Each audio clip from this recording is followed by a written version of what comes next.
नाज़रीन, आप देख रहे हैं PTN न्यूज और मैं हूं आपकी होस्ट कुरातुलैन।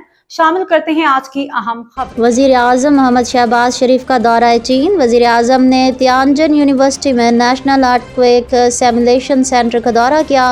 वज़ीर आज़म की चीन की कुदरती आफात से निपटने के लिए जदीद टेक्नोलॉजी के इस्तेमाल की तारीफ।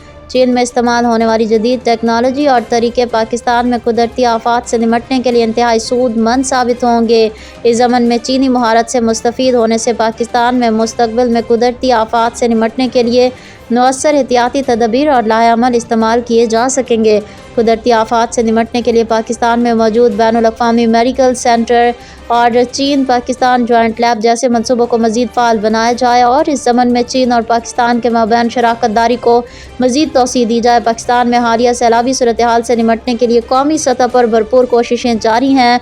नारोवाल, सियालकोट, वज़ीराबाद, हाफिज़ाबाद, चिन्योट और झंग में हालिया सैलाबी सूरत हाल से मुतासरा ख़ानदानों के लिए आज इजाफी इमदादी सामान के काफ़िले वफाकी हुकूमत की जानिब से भेजे जा चुके हैं, जो कि सूबाई डिज़ास्टर मैनेजमेंट अथॉरिटी के हवाले से किए जाएंगे। वज़ीर आज़म